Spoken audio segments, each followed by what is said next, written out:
Hello guys, welcome back to the channel. எல்லாருக்குமே இனிய புத்தாண்டு நல்வாழ்த்துக்கள். ஸோ இந்த இயரில் எல்லாருமே நிறைய டிசிஷன் எடுத்திருப்பீங்க. ஸோ இதை நான் இந்த இயரில் கம்ப்ளீட் பண்ணணும் அப்படிங்கிற மாதிரி. அதை தாண்டி நான் கொஞ்சம் கூட ஒரு 2-3 டிப்ஸ் உங்களுக்கு சொல்ல போகிறேன். ஒரு 4 பாயிண்ட்ஸ் இந்த வீடியோவில் நம்ம கவர் பண்ணலாம். ஸோ இந்த அடிஷ்னல் 4 பாயிண்ட்ஸ் நீங்கள் பண்ணும்போது இன்னுமே நீங்கள் ஆல்ரெடி நீங்கள் நிறைய டிசிஷன் எடுத்திருப்பீங்க. அதுக்கு கூடவே இது ஒரு ஆடட் அட்வான்டேஜாக இருக்கும் அப்படின்னு சொல்லிட்டு நான் நம்புகிறேன். நம்ம வீடியோக்குள்ளே போகலாம், என்னென்னு பேசலாம். அதுக்கு முன்னாடி நீங்கள் சேனல் புதுசாக வந்திருந்தீங்கன்னா சேனல் சப்ஸ்கிரைப் பண்ணிக்கோங்க. அப்போ தான் எனக்கு ஒரு நிறைய கண்டென்ட் பண்ணுறதுக்கு ஒரு மோட்டிவேட் பண்ணுறது மாதிரி இருக்கும். ஸோ சேனல் சப்ஸ்கிரைப் பண்ணாதவங்க சேனல் சப்ஸ்கிரைப் பண்ணிவிட்டு பக்கத்தில் இருக்க பெல் ஐக்கானை ப்ரெஸ் பண்ணிக்கோங்க. ஸோ இதே மாதிரி நிறைய மோட்டிவேஷனல் வீடியோஸ் நம்ம சேனலில் ரெகுலராக வரும். ஸோ நான் வீடியோஸ் போடும்போது உங்களுக்கு நோட்டிஃபிகேஷனில் வரும். ஸோ பெல் ஐக்கானை மறக்காமல் ப்ரெஸ் பண்ணிக்கோங்க. ஸோ இந்த இயரில் நீங்கள் நிறைய பிளான் பண்ணியிருப்பீங்க. இதே மாதிரி தான் நம்ம எவ்ரி இயர் பிளான் பண்ணுவோம். பட் சம்டைம்ஸ் ஒரு 2 ஆர் 3 மந்த்ஸ் அதை பண்ணிவிட்டு அப்புறமா அதை பண்ணுறதில்ல.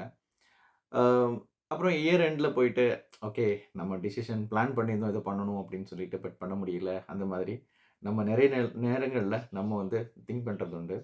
பட் ஒரு டிசிஷன் நீங்கள் எடுக்கிறீங்க, அந்த இயர் ஸ்டார்டிங்கில் நீங்கள் ஒரு டிசிஷன் எடுக்கிறீங்கன்னா அதை அட்லீஸ்ட் அது கம்ப்ளீட் பண்ண ட்ரை பண்ணுங்கள். ஸோ 1 ஆர் 2 மந்த்ஸ் பண்ணிவிட்டு அப்புறமா பண்ணாமல் விடுறது கண்டிப்பாக ஒரு இயரில் நீங்கள் ஒரு டிசிஷன் எடுத்து பண்ணலைன்னா கண்டிப்பாக அது யூஸே கிடையாது. ஸோ ஆனால் நீங்கள் ஒரு டிசிஷன் எடுத்தீங்கன்னா அட்லீஸ்ட் அதை ட்ரை பண்ணுங்கள் நீங்கள் முடிக்கணும் அப்படின்னு சொல்லிட்டு. ஸோ இந்த வீடியோவில் நம்ம என்னென்னா ஒரு 4 பாயிண்ட்ஸ், இந்த 4 பாயிண்ட்ஸை நீங்கள் ஆல்ரெடி நீங்கள் பிளான் பண்ணதுக்கு கூடவே இந்த ஒரு 4 பாயிண்ட்ஸையும் ஆட் பண்ணிக்கோங்க. உண்மையிலே உங்களுக்கு ஒரு பெஸ்ட்டை கொடுக்கும் அப்படின்னு சொல்லிட்டு நான் நம்புகிறேன். ஃபர்ஸ்ட் ஆஃப் ஆல் நீங்கள் உங்களோட ரொட்டீன் ஒர்க்கை நீங்கள் ப்ராப்பராக பண்ணணும் அப்படின்னா 2 திங்ஸ், அது 2 திங்ஸ் வெரி இம்பார்ட்டன்ட். ஒன்று ஃபிசிக்கல் ஹெல்த், அப்புறம் மென்டல் ஹெல்த். ஸோ இந்த 2மே உங்களுக்கு ப்ராப்பராக இல்லை அப்படிங்கிற பட்சத்தில் உங்களோட ரொட்டீன் லைஃப்பில் நீங்கள் பண்ணுற ஜாப் உங்களால் ப்ராப்பராக பண்ண முடியாது.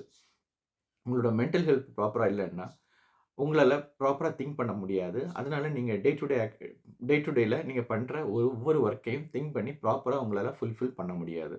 அதனால் physical health and mental health ரொம்ப இம்பார்ட்டன்ட் நம்மளோட லைஃபுக்கு. ஸோ ஃபர்ஸ்ட் ஆஃப் ஆல் நம்ம என்னென்னா மெடிடேஷன். ஸோ மென்டல் ஹெல்த்தை பற்றி பார்க்கலாம்.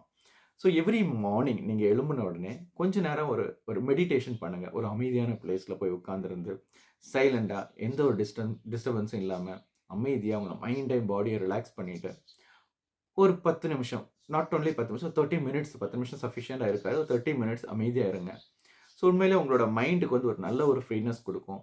ஸோ உங்களுக்கு ஒரு ஃப்ரீனஸ் கொடுக்கும். அதே சமயம் உங்களுக்கு திங்க் பண்ணுற கெப்பாசிட்டி இன்க்ரீஸ் ஆகும். இது கண்டிப்பாக மெடிடேஷன் ஒரு நல்ல ஒரு ஆப்ஷன் உங்களோட மென்டல் ஹெல்த்துக்கு. நெக்ஸ்ட்டு பார்த்தீங்கன்னா ஃபிசிக்கல் ஹெல்த்து. ஸோ உங்களோட ரொட்டீன் லைஃப்பை நீங்கள் ப்ராப்பராக பண்ணணும் அப்படிங்கிற பட்சத்தில் ஃபிசிக்கல் ஹெல்த்தும் ரொம்ப முக்கியம். ஸோ அது என்ன பண்ணுறீங்கன்னா காலையில் எழும்புனதுக்கப்புறம் ஃபஸ்ட்டு மெடிடேஷன் முடிச்சிருக்கீங்க. அப்புறமா எக்ஸசைஸ் பண்ணுங்கள். கொஞ்சமாக உங்களை பாடிக்கு ஒரு ஃபிசிக்கலாக ஒரு ஆக்டிவிட்டி கொடுங்க. ஏதாச்சும் ஒரு வீட்டில் பண்ணுங்கள். சின்ன சின்ன ஒரு எக்ஸசைஸ் பண்ணுங்கள். சம் பீப்புள்ஸ் ஜிம்முக்கு போவாங்க, ஜிம்மில் போய் ஒர்க் அவுட் பண்ணுவாங்க. ஸோ ஏதாச்சும் உங்கள் பாடிக்கு ஒரு எக்ஸசைஸ் கொடுங்க. ஸோ இது 2மே நம்மளோட டெய்லி ரொட்டீன் லைஃபுக்கு ரொம்பவே ஹெல்ப் பண்ணும். நெக்ஸ்ட் பார்த்தீங்கன்னா நம்ம பண்ண போகிறது என்னென்னா இப்போ நம்ம இருக்கக்கூடிய இந்த வேர்ல்டில், அதாவது இந்த சொசைட்டியில் டெய்லியுமே புதிய புதிய டெக்னாலஜியை வந்துகிட்டே இருக்குது. அதாவது நீங்கள் ஒரு ஐடியில் ஒர்க் பண்ணாலும் சரி, நீங்கள் எந்த துறையில் ஒர்க் பண்ணுறீங்களோ அந்த துறையில் புதுசாக அந்த ஃபீல்டுக்கு ஏற்றபடியான டெக்னாலஜிஸ் புதுசாக வந்துட்டுருக்கும்.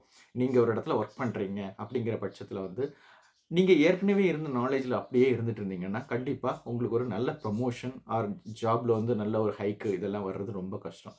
அதே சமயம் நீங்கள் ஒரு நல்ல டெக்னாலஜி, அதாவது அந்த அந்த கரண்ட் சிச்சுவேஷனில் என்ன டெக்னாலஜி, என்ன ஒரு இது இருக்குது அப்படிங்கிறத நீங்கள் கற்றுக்கிட்டீங்கன்னா கண்டிப்பாக உங்களோட கம்பெனியில், அதாவது நீங்கள் ஒர்க் பண்ணுற இடத்துல நெக்ஸ்ட் பொசிஷனுக்கு போகிறதுக்கு கண்டிப்பாக ஹெல்ப் பண்ணும்.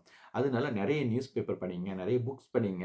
அதே மாதிரி இன்டர்நெட் இருக்குது இல்லையா, இந்த இன்டர்நெட்டில் இப்போ நிறைய உங்களுக்கு டேட்டாஸ் அவைலபிளாக இருக்குது. அதாவது இப்போ நமக்கு மொபைல் ஃபோன்ஸ் கையில் இருக்குது, இன்டர்நெட் ஃப்ரீ தான். நீங்கள் ஒரு ரீசார்ஜ் பண்ணிங்கன்னா இன்டர்நெட் அன்லிமிட்டடாக கிடைக்கும். ஸோ அப்படிங்கிற பட்சத்தில் டெய்லியுமே ஏதாச்சும் படிக்கிறதுக்கு கற்றுக்கோங்க. ஸ்டூடெண்ட்டாக இருந்தாலும் சரி, ஒர்க் பண்ணுறவங்களா இருந்தாலும் சரி, உங்கள் துறைக்கு சார்ந்தபடி ஏதாச்சும் ஒன்று கற்றுக்கோங்க. ஸோ ஸ்டடீஸ் ரொம்ப நீடட். அதுக்கப்புறம் என்னென்னு பார்த்தீங்கன்னா நீங்கள் கரெக்டாக தூங்கணும். ஸோ ஸ்லீப் ரொம்ப முக்கியம். அட்லீஸ்ட் ஒரு 8 ஹவர்ஸ் தூங்க ட்ரை பண்ணுங்கள். ஃபார் எக்ஸாம்பிள் ஒரு 9 o'clock தூங்குனீங்கன்னா காலையில் ஒரு 5 o'clock எழும்பிட்டு உங்களோட ரொட்டீன் லைஃப்பை ஸ்டார்ட் பண்ணலாம். ஸோ தூங்குறது வந்து ப்ராப்பரா ஒரே டைமுக்கு தூங்கி ஒரே டைம் கிளம்புற மாரி இருக்கணும். ஸோ மண்டே பார்த்தீங்கன்னா, ஒரு டைம் தூங்குறது. அப்புறம் டியூஸ்டே பார்த்தீங்கன்னா, இன்னொரு டைமுக்கு தூங்குறது. அந்த மாதிரி பண்ணாம கரெக்ட்டா ஒரு ப்ராப்பர் டைமுக்கு தூங்கி எழும்புனீங்க அப்படின்னா, கண்டிப்பா உங்களுக்கு வந்து பாடிக்கு அதாவது நீங்க வந்து பகல்ல வந்து நெறைய வேலை செய்வீங்க.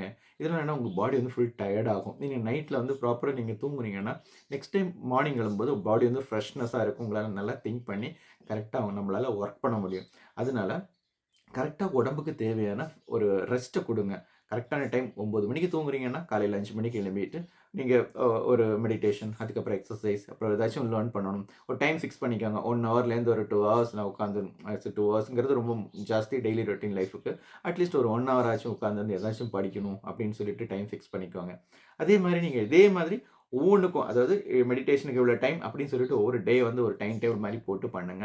கண்டிப்பா அந்த இயர் எண்ட்ல வந்து உங்களுக்கு நீங்க இத முடிச்சிருப்பீங்க. அதே சமயம் இதெல்லாமே உங்க உடம்புலயும், உங்க மைண்டுக்கும் ஒரு சேஞ்சஸ் குடுக்கும். நீங்க ஒர்க் பண்ற அதாவது நீங்க ஒரு ஆர்கனைசேஷன்ல ஒர்க் பண்ணாலுமே, அங்கேயும் உங்களுக்கு ஒரு சேஞ்சஸ் நீங்க பார்க்க முடியும். மேபி நீங்க நெறைய கத்துக்கிட்டனால ப்ரமோஷன் கிடைக்கலாம். நீங்க நெறைய திங்க் பண்ணி பண்றதுனால உங்க பாஸ் கிட்ட வந்து நெறைய அப்ரிசியேஷன் வாங்கியிருக்கலாம். அதே மாதிரி நெறைய விஷயங்கள் நம்ம லைஃப்ல நடக்கிறதுக்கு நெறைய சான்சஸ் இருக்குது.